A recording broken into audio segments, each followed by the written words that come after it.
Damos gloria a Dios por la oportunidad de seguir compartiendo de las ricas y abundantes misericordias que cada día nos brinda la vida por la gracia de quien nos llamó a su gloria eterna, a permanecer en la fe una vez dada a los santos y establecer pautas de fe, confianza y seguridad en todas las áreas de nuestro andar diario.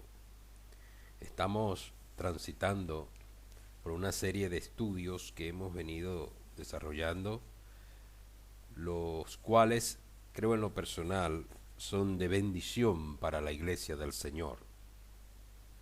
La serie Doctrinas de Error y sus ramificaciones tiene como propósito despertar en nosotros el deseo profundo de indagar en el magisterio de las Escrituras y poder permitirle a la palabra de Dios alumbre nuestro entendimiento, nos esclarezca las dudas y nos lleve a un verdadero arrepentimiento, a una conversión genuina, a un cambio de mentalidad, a un cambio de vida basado en la promesa eterna de que en Cristo tenemos victoria. En la anterior sesión del tema que estamos desarrollando, dones para edificación, dejamos el desarrollo de lo que es el llamamiento, empezando a desarrollar lo que dice Efesios capítulo 4 y dando continuidad a esa lectura. Vamos a desarrollar algunos puntos que aquí dice el escritor. No sea antes decirles de que el libro de Efesios es un compendio de enseñanza bien tremendo, porque nos presenta lo siguiente. Los primeros 3 capítulos de esta epístola nos hablan de la teoría, del marco teórico, de los postulados de lo que debiera ser una vida de cambio y transformación.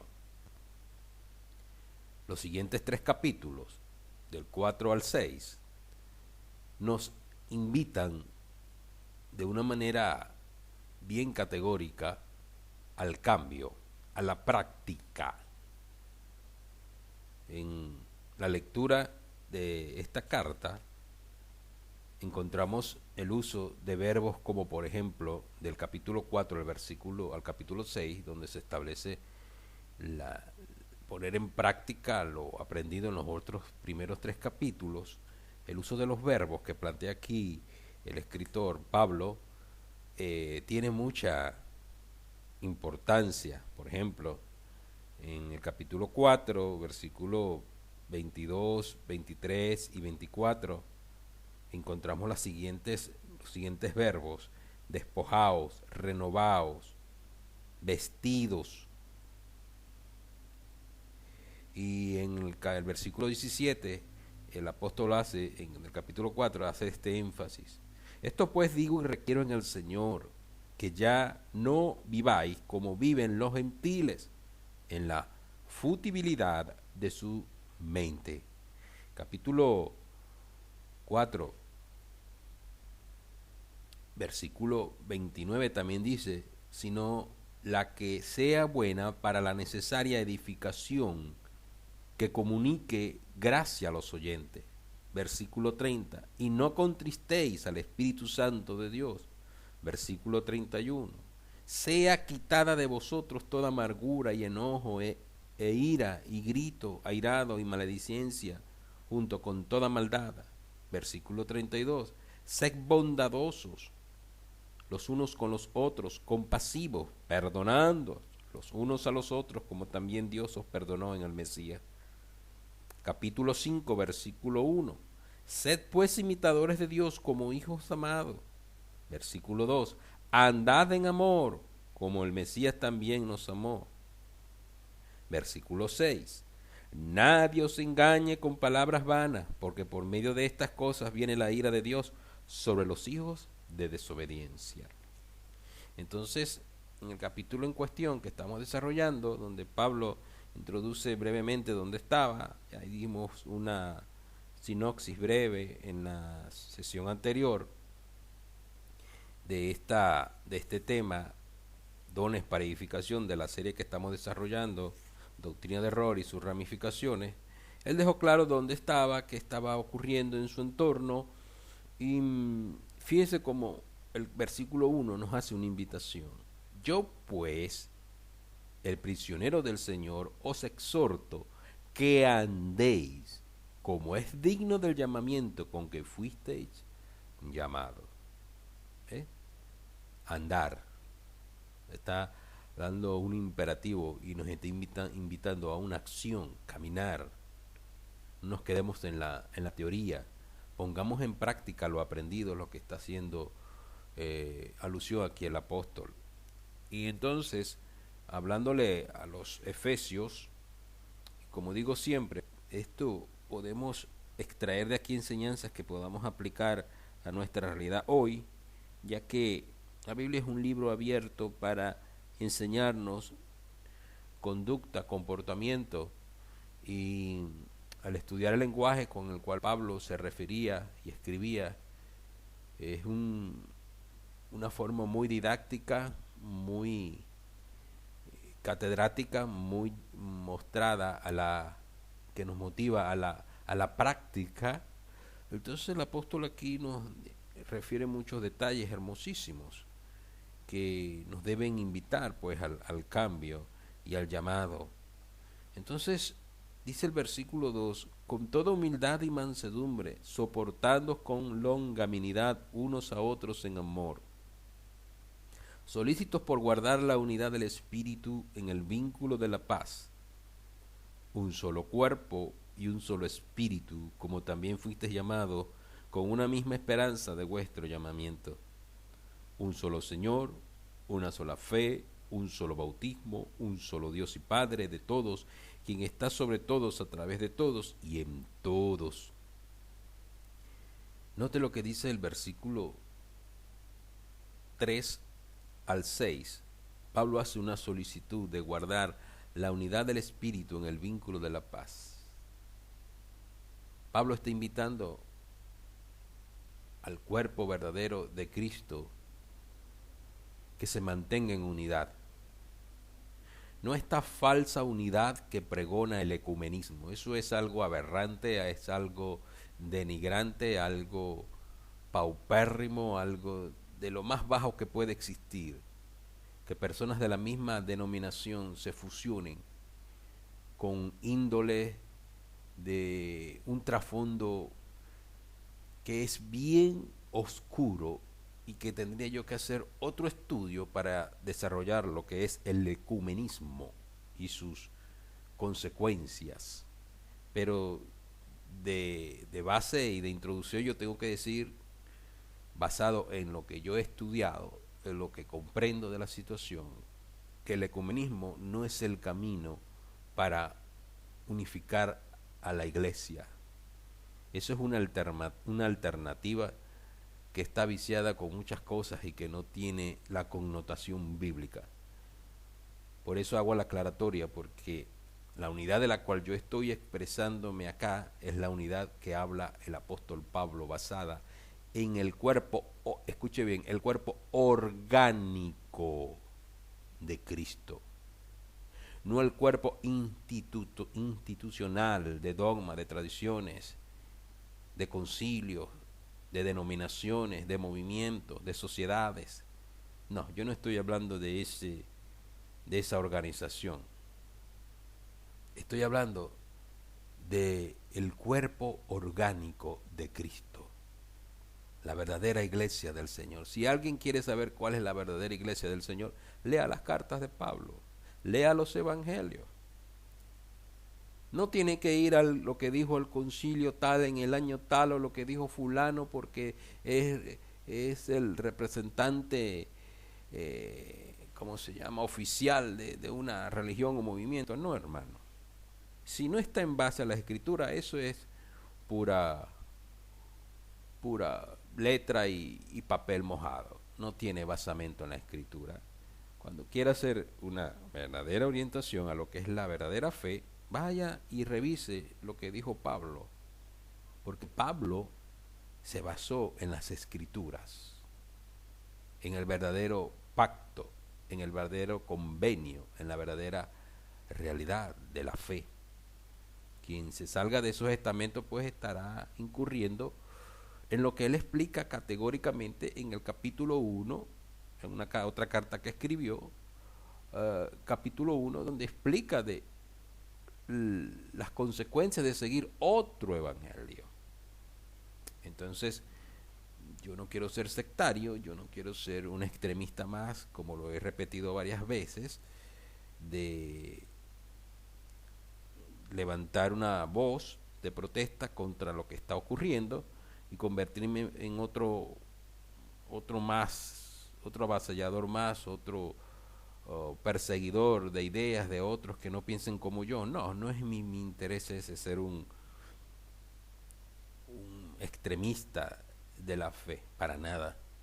Lo que trato es de buscar en la palabra respuesta porque estamos como estamos y expresar y exponer con libertad lo que dice la Biblia, basado en el contexto, basado en la gramática, basado en las fuentes más certeras que tenemos relacionadas con la vida de los apóstoles y de Jesús, y poder entonces establecer una verdad coherente y no tirar dardos al aire para acusar y señalar a nadie.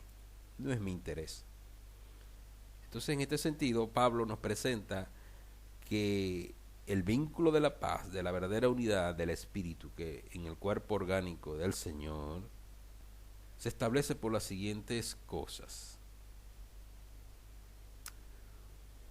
un solo Señor, una sola fe, un solo bautismo, un solo Dios y Padre de todos, quien es sobre todos, a través de todos y en todos. Y aquí entonces nos establece en qué consiste la verdadera unidad del cuerpo orgánico de Cristo, en mantenerse en estos estamentos. Esto es la sana doctrina. Esto no tiene otro nombre y no tiene otra complejidad. Fíjense que en 2, 3 versículos me establece cuáles son los patrones a seguir. No hay un compendio, no hay un manual, no hay tomos, como se han escrito, de miles de páginas para tratar de establecer cánones de qué es lo que yo debo creer. Fíjese qué sencillo es esto. Aquí está la base de un organismo sano, de una congregación sana. ¿Cómo se reúne el cuerpo orgánico de Cristo? Bueno, se reúne en diferentes lugares del mundo donde el Evangelio ha llegado. Se reúnen como congregación, y donde se reúnan como congregación basado en estas premisas, allí estará marchando la iglesia del Señor. La iglesia del Señor. Tenemos que ponerle nombre a la organización por efectos de leyes y cosas humanas. Bueno, no hay problema. Pero la esencia del cuerpo de Cristo es una. Hay un solo cuerpo. Y yo no lo puedo fraccionar en 1000 pedazos a intereses particulares de quienes funden sus ministerios para peculio personal, como vamos a ver más adelante. Entonces aquí en los versículos 4 al 6 nos establece el vínculo perfecto de la paz, de la unidad de Cristo. Fíjense que no hay varias fe, no hay varios señores, no hay varios bautismos, no hay varios dioses, no hay varios padres, sino que un solo Señor, una sola fe, un solo bautismo, un solo Dios y Padre. Aquí está. ¿Para qué nos vamos a poner a inventar nuevas revelaciones y doctrinas cuando aquí está todo establecido, mi hermano, mi hermana? Yo no sé cuál es el afán de querer establecer cosas que se salen del parámetro de lo normal. Me parece que es algo muy delicado y yo ahí no incurro y no quiero navegar por esas aguas. Fije su atención en los versículos que vienen a continuación, del 7 al 10. Porque para poder explicar algo, tenemos que saber el contexto. Y es lo que estoy tratando de hacer, explicar por qué existe Efesios 4:11, que es para muchos una forma de comercio, para explotar a los miembros, explotar a la gente. Y ese no es el sentir de este versículo tan importante en la Escritura. Dice el versículo 7, a cada uno entonces nos fue dada la gracia según la medida del don del Mesías en el cuerpo orgánico de Cristo, y eso también lo explica Pablo en su carta a Romanos y a los Corintios, explica que hay dones, que hay diversidad de dones, de operaciones, de manifestaciones, y que todos esos dones tienen un propósito y tienen una meta. A cada uno entonces nos fue dada la gracia según la medida del don del Mesías. Recuerden que estoy leyendo la versión textual. Y este versículo 7, a cada uno entonces nos fue dada la gracia según la medida del don del Mesías, nos lleva a la siguiente reflexión. Aquí hay varias palabras importantes. Tenemos cuando Pablo dice a cada uno, entonces es algo particular, individual. ¿No ves? A cada uno. O sea, a cada uno de nosotros que formamos parte del cuerpo orgánico, la iglesia del Señor, se nos ha dado algo, un talento, una bendición para compartir con los hermanos. ¿Y cuáles serán esos dones, talentos, bendiciones que el Señor nos ha dado? Bueno, en su carta a los Romanos, capítulo 12, Pablo nos detalla con detalles cuáles son esos dones que están al servicio del cuerpo de Cristo y que la iglesia debe desarrollar y poner en práctica. Romanos capítulo 12, versículo 6. De manera que, teniendo diferentes dones, según la gracia que nos es dada, fíjese el enlace que hay en este versículo, Romanos 12, 6 y Efesios 4, 7. Está hablando de lo mismo. De manera que, teniendo diferentes dones, según la gracia que nos es dada, si el de profecía, úsese conforme a la medida de la fe. O si de servicio, en servir, o el que enseña en la enseñanza, el que exhorta en la exhortación, el que reparte con liberalidad, el que preside con solicitud, el que hace misericordia con alegría. Entonces aquí tenemos variedad de funciones, de dones, talentos y funciones en el cuerpo de Cristo. Repartir, exhortar, enseñar, servir, hablar, ministrar. Son cosas que deben hacerse en la reverencia y el temor al Señor. En Primera de Pedro, capítulo 4, nos dice el apóstol Pedro, versículo 11. Vamos a leer versículo 10. Vea la ilación que esto tiene. Yo no estoy aquí inventando ninguna nueva doctrina. Esto ya está escrito, hermanos. Esto ya está escrito. Y si ya está escrito, ¿para qué yo voy a añadirlo o quitarle a esto? Mire cómo dice Primera de Pedro 4:10. Cada uno, y me vuelve a hacer referencia acá a la Biblia, me hace énfasis en el cada uno, cada uno, cada uno, cada uno. Cada uno según el don que ha recibido. ¿Qué debe hacer cada uno con el don que ha recibido? Ministrelo a otros, a los otros. ¿Cómo qué? No dice como buenos dueños. No dice como buenos personas que te van a imponer ideas, ¿no? Dice, como buenos administradores de la multiforme gracia de Dios. Y dice el versículo 11, si alguno habla, hable conforme a las palabras de Dios. Si alguno ministra, ministre conforme al poder que Dios da, para que en todo sea Dios glorificado por Jesucristo, a quien pertenecen la gloria y el imperio por los siglos de los siglos. Amén. Ahí está. Yo no puedo añadirle ni quitarle a esto, ya está escrito. Si alguien quiere y dice que tiene llamado de parte de Dios para ejercer un ministerio, llevar a cabo una misión de tipo pastoral o como evangelística, bueno, tiene que primero centrarse en saber estas cosas. Estas cosas. Leí un artículo en estos días que me lo tengo que analizar un poquito para desmenuzarlo, donde explica que el 85% de los que presiden o están a cargo de funciones en las iglesias evangélicas, el 85% no tiene un nivel de instrucción básica en teología. Un 85% carecen de conocimientos teológicos para desarrollar los ministerios que están llevando a cabo. Yo siempre llevo esto a la práctica en este sentido.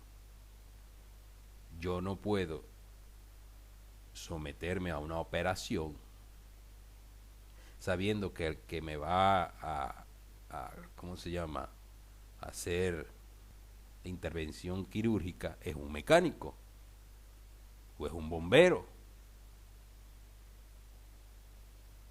Es algo que no tiene sentido. Igual pasa en el Señor. ¿Cómo yo voy a decir que soy llamado de parte de Dios y no tengo ni una noción básica de las Escrituras para llevar a cabo un ministerio? No, es que yo tuve una revelación, alguien me impuso las manos, alguien vio que yo hacía esto y me dejaron a cargo, y pues yo ahora soy funcionario, soy el pastor, soy el encargado, soy el que llevo a cabo la obra. Yo no niego que Dios pueda llamar a personas sin capacidad intelectual al ministerio. Yo no es necesariamente que tiene que ser un letrado. Si tiene el llamado y Dios lo respalda, eso se va a desarrollar con capacidad, porque Dios lo va a capacitar. Diferente cuando es la persona que se nombra a sí mismo sin ningún tipo de instrucción, sin ningún tipo de conocimiento de lo que esto implica. Como lamentablemente alguien me comentaba una vez que escuchó a dos personas, me hizo referencia a eso, hablar, estaban hablando de que iban a montar una congregación porque eso daba dividendos, daba dinero. Entonces, cuando alguien se ve la iglesia del Señor o ve montar una congregación como un negocio, eso, hermano, no tiene basamento bíblico y está violentando todo esto que yo les estoy diciendo. Creo en lo personal que hay que prepararse. El que es llamado tiene que prepararse. Los institutos bíblicos, las universidades no forman pastores. No dan título de pastor, eso lo da solo Dios, a que Él llama, pero Él los capacita, hermano. Y la capacitación tiene que ver con el entrenamiento. Quien esté a cargo de funciones ministeriales debe por lo mínimo tener una noción básica de cómo trazar la palabra de Dios, qué es la Biblia, su trasfondo, para no hablar incoherencias e inventar nuevas doctrinas o nuevas revelaciones. Entonces, mi sentir es que podemos nosotros servir al Señor, no importando el trasfondo social que tengamos, pero que desarrollemos el llamado que Dios nos ha dado con seriedad. Sin necesidad de ir a ningún instituto bíblico, podemos ser autodidactas de la fe investigadores, pasar unas 5 o 6 horas revisando un texto para dar una buena exposición de la palabra del Señor. Para exponer un buen mensaje del Señor, por lo menos se necesitan de 15 a 20 horas entre oración y estudio, para dar una buena disertación de 30 a 40 minutos. 20 a 15 horas de estudio y oración y meditación y revisión.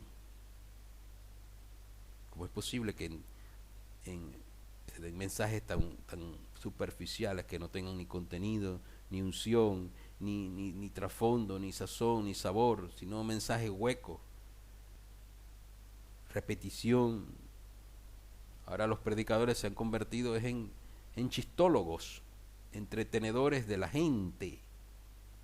Ya no se expone la palabra, el criterio, el magisterio de las Escrituras con seriedad.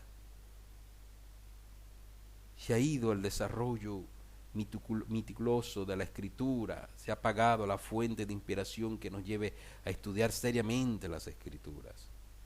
Entonces, cuando abarcamos estos temas, pues tenemos que ser sensibles a lo que Dios nos ha llamado y dejar de estar engañando a la gente y decirles la verdad, predicar a Cristo. Volviendo al tema, dice acá Efesios 4:7, a cada uno entonces nos fue dada la gracia según la medida del don del Mesías. Ya hablamos entonces del punto de a cada uno, qué significa y qué tiene que ver. Dice, nos fue dada. Ahora, note, nos fue dada, habla en plural, de lo singular a lo plural. Quiere decir que Dios trabaja en la unidad y en la diversidad. Nos fue dada la gracia según la medida del don del Mesías. Cuando aquí dice dada, gracia, don, son palabras clave para entender lo que el apóstol nos está transmitiendo. Por ejemplo, dada es un verbo que significa añadir.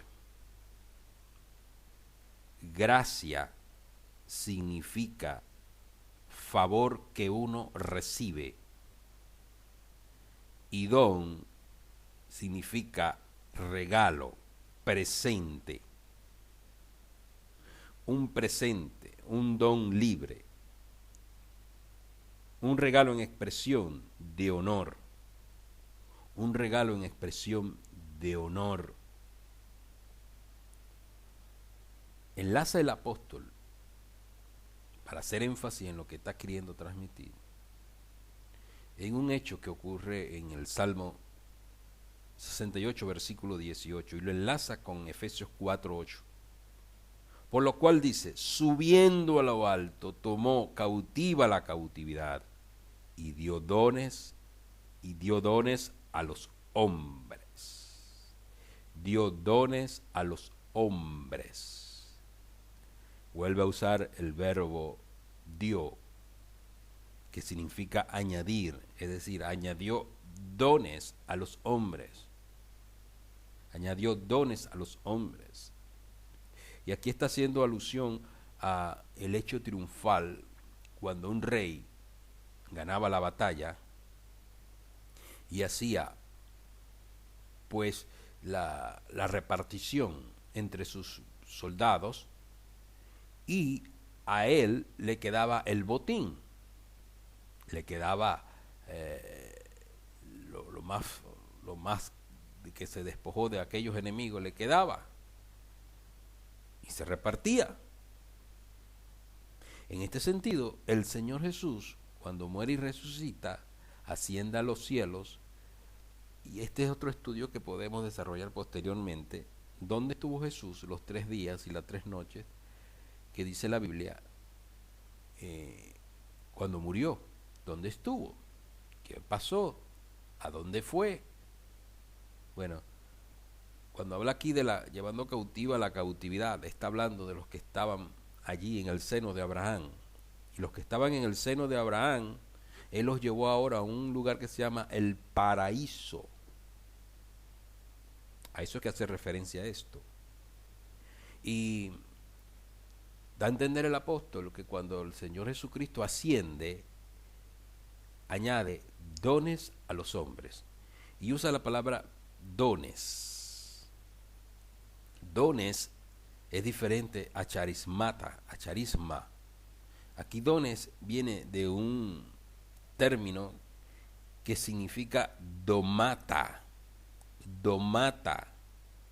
Y domata tiene la idea de regalos reales que demuestran el carácter generoso de Cristo en el momento de su ascensión. Domata significa regalos reales que demuestran el carácter generoso de Cristo en el momento de su ascensión. O sea, el Señor asciende y da dones, domatas, a los hombres, regalos reales a los hombres. En el contexto que estamos analizando nosotros, el don de la gracia, el don de la misericordia, el don de la repartición que Cristo hace, es para que el cuerpo orgánico de Cristo crezca sólido, fuerte. Y ya les hablé de cuáles son dones que Él añade a su cuerpo, reparte a cada uno. No dice a un gremio, no dice a una sociedad específica, no, a cada uno. Es decir, cada uno de nosotros somos responsables del llamado, de los talentos que Él nos ha dado. Si alguien te pregunta a ti, ¿cuál es tu ministerio? Bueno, tú le respondes, yo tengo el ministerio de la reconciliación. Ese es mi ministerio. Ese es el ministerio de todos nosotros, el ministerio de la reconciliación. El cuerpo orgánico de Cristo tiene como cabeza a Jesús, el Mesías, y el cuerpo se dirige por las directrices que Él ya dejó estampado en letras legibles en los corazones, en la tradición oral que los apóstoles después lo llevaron a lo escrito. Y aquí tenemos entonces la Biblia como el modelo, de donde debemos extraer la enseñanza de lo que el Señor quiso decir y aplicarlo, para entonces seguir dándole vida a la iglesia de Cristo. Entonces, los dones, los domatas, fueron dados por Cristo. Dice el versículo 9 y 10, y eso de que subió, ¿qué significa? Sino que también había descendido a las profundidades de la tierra. El que descendió es el mismo que también ascendió por encima de todos los cielos para llenar todas las cosas. Y aquí viene entonces el versículo clave en el desarrollo de este estudio. Efesios 4:11.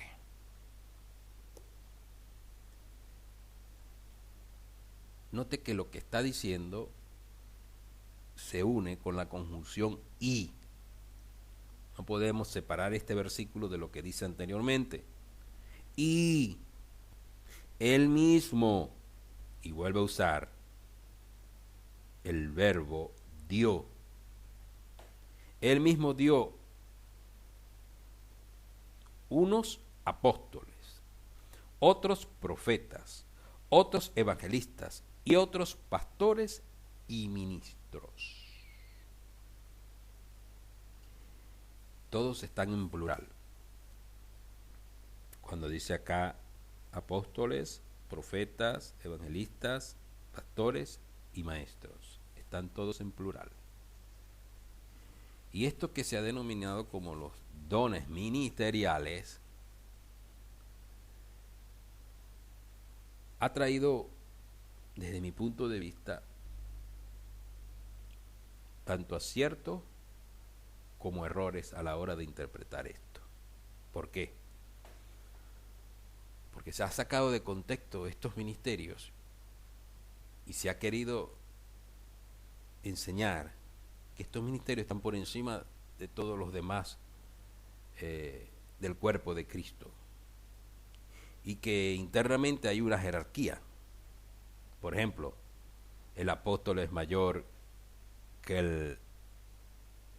el profeta, que el evangelista, que el pastor y que el maestro. Y que en el apóstol se desarrollan todos estos ministerios, que él se mueve en todos los dones espirituales, que él tiene un llamado sobrenatural y que él está por encima de todos estos.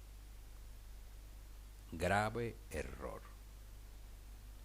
Yo quiero dejar claro lo siguiente. Cuando uno se va a la fuente original de este versículo, Efesios 4:11, no se establece eso.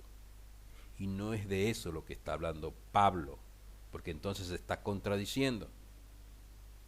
Se está contradiciendo, porque si tenemos dones de parte de Dios para que nos ministremos los unos a los otros en igualdad y no en señorío, y no en usurpar la autoridad de Cristo, porque Cristo es la cabeza, ese sí es el jefe principal de todos nosotros. A ese es el único que nosotros debemos honra, gloria y pleitesía, honor y alabanza. Los demás somos administradores, como dice Pedro por allá cuando leímos hace rato. Administradores. O sea, yo administro algo que no es mío. Yo soy un administrador, un siervo que debe compartir de la gracia que Dios me ha dado con los demás. En este caso, me gusta enseñar, me gusta predicar. Bueno, voy a preparar estudios, voy a escribir, voy a desarrollar temas basados en la Escritura que puedan cultivar el crecimiento, el desarrollo de la vida cristiana. Yo he tenido que hacer un paréntesis en mis estudios que hago, porque esto que está ocurriendo de tanto problema con movimientos sectarios que hay por todas partes, pues me ha llevado a detener una agenda que estoy ahorita desarrollando, unos estudios un poquito más fuertes que esto, para poder sentar un basamento que nos lleve a pensar. Y por un lado, en lo personal, cumplo con una responsabilidad. Porque un pastor que no enseñe seriamente la palabra del Señor, que no le diga a su congregación qué es la verdad, les está mintiendo. Y somos mentirosos cuando ocultamos esto debajo de la alfombra. No podemos abusar de estos talentos, de estos ministerios, para ser una aplanadora e imponernos a los demás. No, hermano, eso no lo enseña la palabra.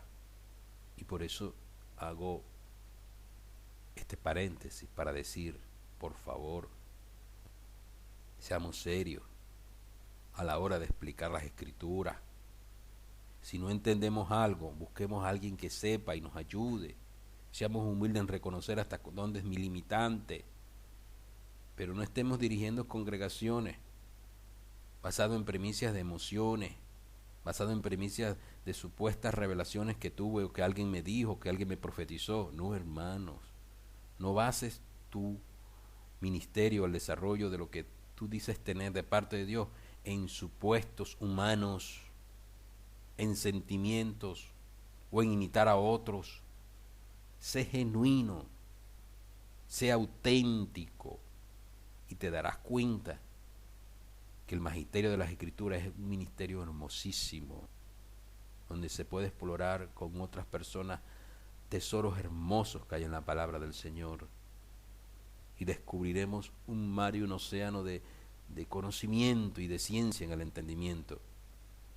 Entonces, cuando nos vamos a la fuente original de este versículo 11, yo interpreto por lo que leo del contexto que Pablo aquí no está haciendo de ninguna manera una jerarquía eclesial, parroquial, jerárquica.